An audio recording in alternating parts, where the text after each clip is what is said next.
Ало. Да. Добър ден. Добър ден. Обажда се Кръстин Борисов. Искам да попитам нещо свързано с руско-турската война. Вярно ли, че България е била ограбена с подписването на Сан-Стефански мирен договор?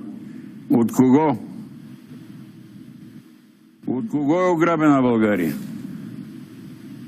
От Великобритания, от Съединените американски щати, от Франция, от Германия.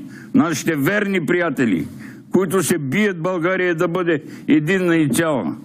А дошли тук някакви мръсни руснаци, изгонили нашите приятели турците, част от тях изклали и отгоре на всичко и ни ограбили и си отишли.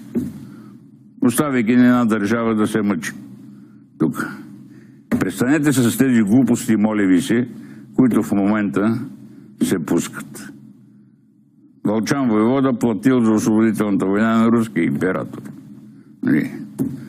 Граф Игнатиев обесил Левски. България е ограбена. Мамите сте му недна. Просто се очудвам, че има хора, които вярват на тези неща. Просто се очудвам. Другият зрител.